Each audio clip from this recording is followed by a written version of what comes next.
Time to talk about Carmen Sandiego. Wait, why do I feel a new gimmick coming on?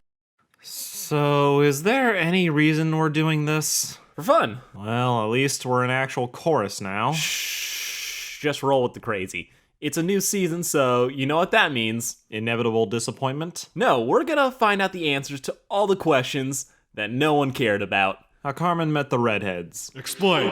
What happened to the eye candy? Explain. Who were Carmen's parents? Explain. But I wanted to know that. But I don't, so no one else can. It's YouTube's law. Are you gonna be a sarcastic ass this entire video? Are you gonna be a popcorn eating fanboy? Episode 1, in Rio. Beaches are beautiful, the city is poor, and a young woman is stalked by an older Japanese man. Beginning with a flashback to Splinter Miyagi Japanese sensei thing here, Shadowsan, who rescues Carmen from the side of an Argentinian road. Yep, he's just great. Really? First line and you're already starting shit? No, he's totally a genius.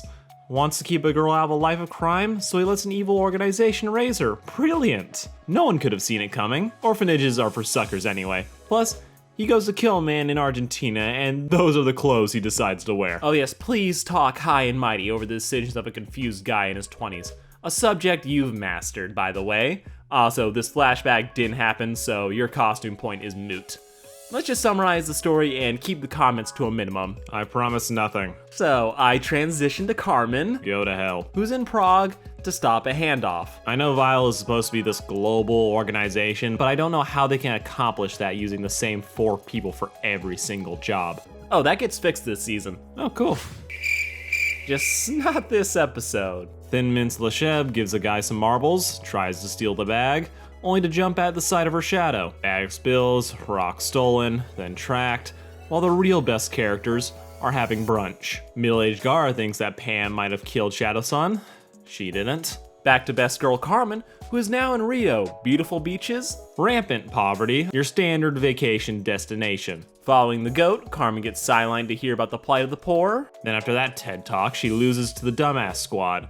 Also, Shadowsan is here now. Turns out, Carmen wasn't hallucinating, she was just being stalked. Episode 2, the plot from Rio, but with more dilfs. So, Shadowsan is giving his very well-rehearsed speech about how this is his whole evil plan. He's lying, getting Himbo, Valley Girl, and that guy who didn't get the joke to start laughing. Carmen is pissed, till Shadow bitch slaps Leshev, making her feel a little bit better. He lets her go after a long lecture about her poor decisions. F and Villainy team finds out that Shadowsan was lying. Assassin's Creed parkour battle begins, till Age and Beauty figure out a way to escape. Gotta love oblivious bus drivers. Back at Vile HQ, the faculty are really hurt that Shadow betrayed them. Surprising, I know, though they might just be mad that they don't have that one friend to talk shit about in their group. If you don't know what I'm talking about, it's you. Back in Rio, Stoneface is trying not to roll his eyes at Carmen's friends, and they get back to the business at hand, which is the plot of Rio, because it's Mardi Gras and the goods are hidden in a float. So, sneaking onto the very unsubtle villain float, the master of cosplay Shadow is going as the Dread Pirate Roberts, while ditching his protege because old ninja knows best. He can be like that sometimes. They complain as they fight, the lovers can't beat the master, while the legendary thief... Simple yet effective. They win, hide the boat filled with uncut gems, and head out. Selling the gems to who cares, because they use the money to give back to the community. Then go get drinks on the beach. As Shadows strongly suggest ditching the teenagers, sadly they're here to stay. They get way better, but thankfully Shadowsan will work for Carmen rather than him taking over the crew. It's not all sunshine and Adderall though. Acme saw the two of them together. Now believing that Dem Hips Carmen had a hand in the French detective's kidnapping and torture. He had it coming though, just like his demotion. Also, Julia is back in the show, so hooray for that. I don't get the appeal. Think soft anime girls for lesbians. Oh, okay. Episode 3, A Shadow's Backstory. But who cares? Paper Star's back. This one takes place in Japan, which usually isn't worth mentioning, but my god, the backgrounds are just so pretty. That doesn't detract from the fact that no one can decide how to age characters in this show. Yeah, they're missing that in between. Back to the plot though. The ninja ditches the gang in Japan, Carmen explores the museum while running into a very familiar face, racist, while also learning uber important sword lore, with the reveal that Shadow wants to return the other sword he stole years ago when he was young, stupid, and resentful of his brother. Who's this guy, by the way? Redemption mission is a go, but karaoke?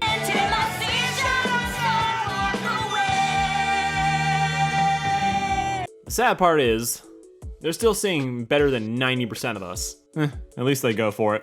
But on to better things, like actually better things. What if EDM was a person Paper Star is back in the story as the only legitimate threat, and teamed up with a Kill Bill reference, Lady Dokuso, which is one of the 5 Japanese words I know.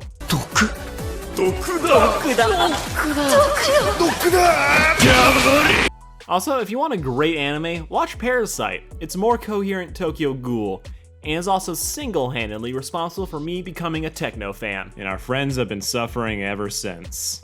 Game of Capture the Flag begins with another stellar hat versus paper fight. RIP historical landmarks. Future Cat Lady and the current Cat Lady nab the sword.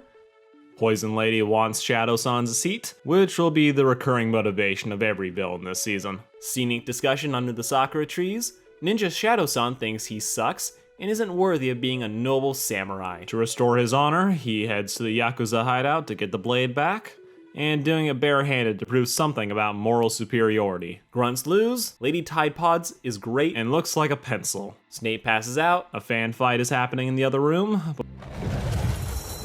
Boo!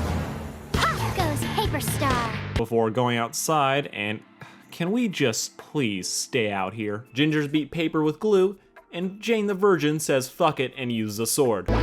Sibling reunion happens, all sorts of feels, and he's walking away. Wait, you don't have to forgive family? That's allowed? Maybe he's just pissed he's the only one with gray hair. Also, who the fuck approved all these Netflix credits?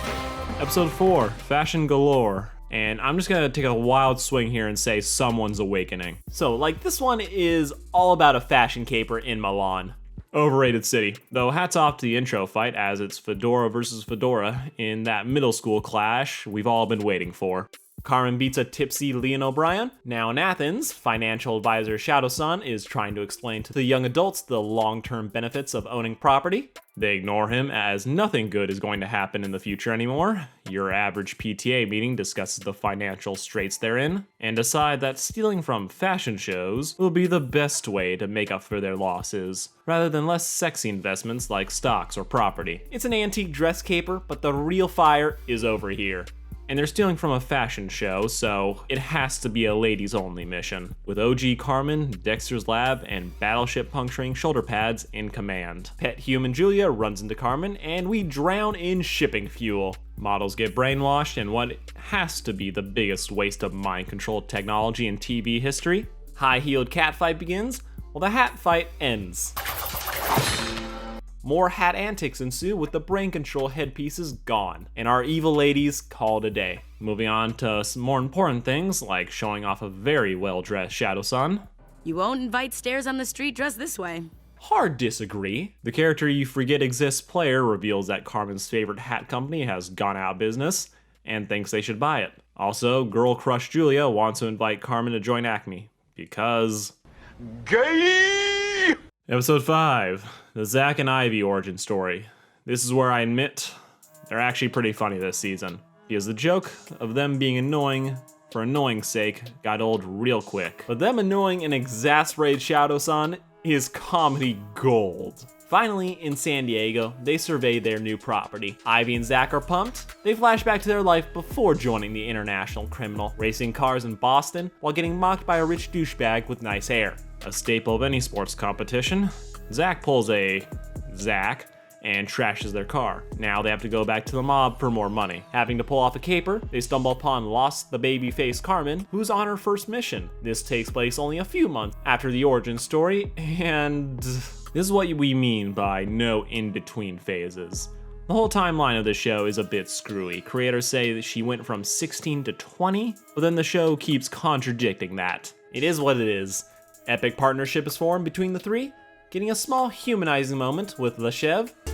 For your own safety, put down the plates and leave, now, and I will pretend I never saw you. Aw, he does care. I know, right? Even Topo cares. I am sorry, Black Sheep.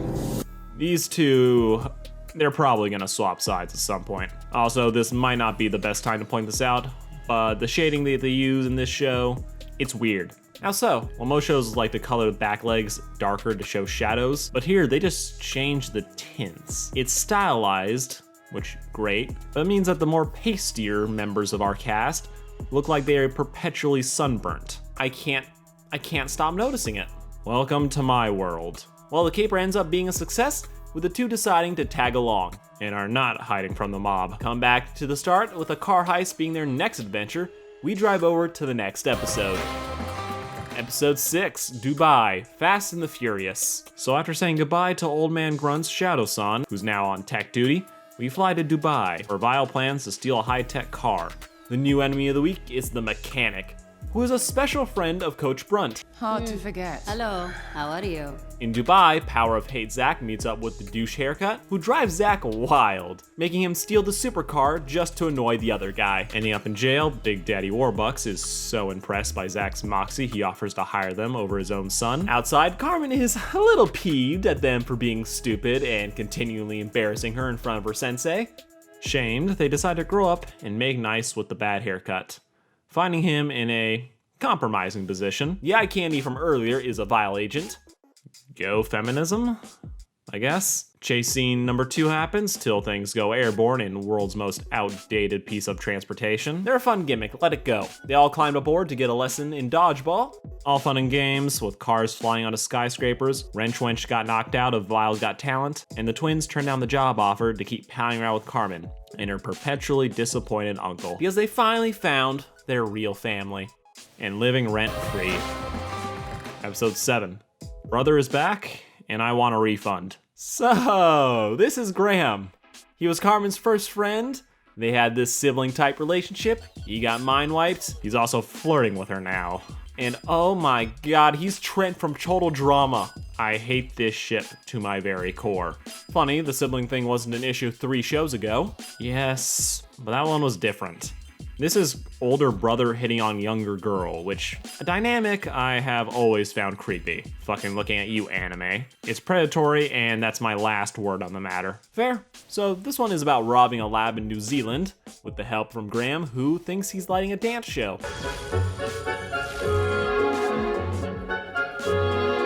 Fun little dance number till It had to be a black sheep. totally not incel. Former crook lends a hand while getting feelings about his past. More of this. They are able to take out the device. Thing blows up, and the evilest little scientist goes back to the drawing board. Carmen and generic nice guy have a quick little chat about him forgetting everything he just saw. He agrees, and everyone feels good, because they think they got away with it. Minus the part where Acme now thinks they're connected. Still waiting on that shoe to drop. Episode 8. What could have been, and Acme ruins everything. This is probably the hardest episode to talk about, because only like 4 things happen in the entire thing. Julia tries to get Carmen to join Acme. Ivy has a fun adventure about beating some joke villains while pretending to be Carmen. And outside, our lead is injured reenacting The Revenant and has to turn to Acme for help. Is there anything you want to talk about in this episode? The snow is pretty, I guess? Guess we'll move on. Episode 9. Everyone drops the ball. Cora is in recovery after her brush with death. Shadowsan has stepped up to replace her, so she jumps the gun and gets her ass kicked all the way down to South Africa. Luckily, Pushover Tigress has stopped being effective after season 1, so even the twins can bring her down. Vile is working a diamond mine operated by a roundabout. An MI6 double agent, who is the most effective Vile operative by not getting personally involved. Desperate, our battered hero asks Acme for help, but this tips off the Major, who scrubs the site. This irritates Family First Brunt, who decides not to kill her Judas daughter, but to drop a little family secret. Sent Shadowsan to Buenos Aires, Argentina 20 years ago to steal your daddy's life. Gotta love kid shows that refuse to say the word kill. The E in Vile stands for evil. I think they're just fooling themselves enough to say that as a joke and think it's clever. Definitely should have stole her life right there, though. Yeah, but they want Shadow and Carmen to fight. It's a weak reason, but it still tracks. Special shout out to Detective Devino, who after several mental breakdowns in a fever dream, was able to track down the Isle of Vile. Wait, I thought he sucked. He does, but it's the teen drama rule. You are an ass when you try, but somehow being yourself makes you cool. Well, that won't enable people to not change negative personality traits. Well, they're teenagers. All of their personality traits are negative personality traits. Episode 10, the reveal episode. This is a good episode. Overly twisty maybe, but still solid. Super serial Carmen Sandiego has returned to a now destroyed Vile Island and goes scuba diving for memory drives that somehow still work. She accidentally leaves the Frenchman behind, who is trapped on the island, because long-term planning, or any planning, isn't his strong suit. From the file, she finds out her dad was Vile faculty. This is a shock to everyone who cared about this.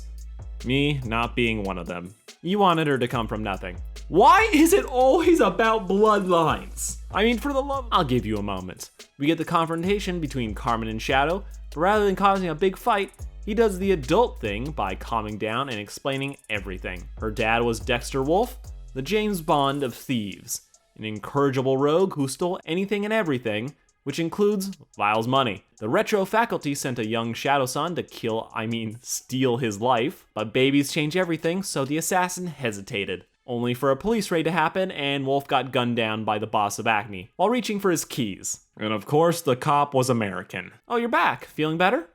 Fuck you, let's get this done. Va bene. Shadowsan has the best reason for never mentioning any of this, thinking that if she knew her dad was Vile, she would stop being a hero. Because the vocation of a father you never met is just so impactful to who you become as a person. It's a good scene though. Fuck yeah, it is. Next we flash to Lighthope, who lives in Seattle of all places. Lived there, missed that. Loved the rain. The boss is cornered by Carmen, who comments on her cat, then dips out. Leaves a hard drive that turns out to be spyware. Hacking the system, they corroborate Shadow's story, while also finding out that the house was owned by someone named Vera Cruz, who died of cancer just 2 weeks before. They do the obvious thing and dig up her body, only to find the coffin's empty. Why do people fake their deaths always go for a burial? Cremation would be a way safer choice. Indeed, but this is a show where supervillains hold secret meetings at diners. Oh, that one killed me. Roundabout One Vile's got talent, and will now be one of the main bad guys. Did we miss anything else?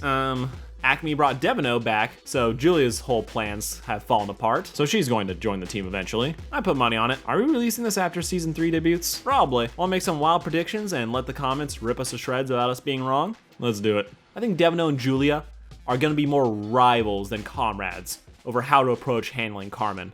A ton of new Vile agents will be introduced, but for some reason Lechev and Topa will be in every other episode. The boss will get progressively more unhinged in her pursuit of Vile. Graham will start to remember his past after he gets abducted by Acme. Scratch that. I bet there's going to be an episode all about Carmen having to rescue the Aussie from them. I think Player will continue to be bland, but he may get forced out of his room for an episode. Carmen won't find her mother, but she will find his. Oh yeah, what if Carmen's mom is also a thief and her dad wasn't trying to turn over a new leaf because he got a girlfriend and had a kid? Ivy's gonna get a love interest. I have no reason for this, but I do think the creators need to kill the stupid incest shit. Will Ivy be gay? Hope so. Shadowsan will get put in a coma. He's too good at what he does, and they'll want to put Carmen at a disadvantage for whatever they do in the finale. Anything else? We'll visit Egypt. Why? Because British people and Egyptian artifacts is too easy of a situation to write. We made a lot of British jokes the last few videos. Yeah, let's try to do better. It's just so easy to make with the cultural artifacts and the stealing. God, we should have made a YouTube channel sooner. At least we did, which is more than a lot of people can say. True. But you know, we can't do this without you. Yes, you watching on your phone and listening to this on another tab. Don't think we can't see you. Thank you all for watching. Please like, share, and subscribe. Still trying to hit our goal of 50K by 2021, and we can't do it without you. So make a lot of noise, share on social media, or just watch Carmen Sandiego. We can't lose another show to 2020. Rip Dark Crystal. But you all stay happy, stay sarcastic, and remember, if you feel like shit, reach out to someone else, even yourself. Because putting yourself down is way easier than building yourself back up. Summaries to do more actual reviews, Comedy is not our strong suit. I still can't believe this is what got us noticed. Dragon Prince had nothing going on YouTube after season 1. We just slid in at the perfect moment. God, I want to see the next season. I just want a She-Ra movie.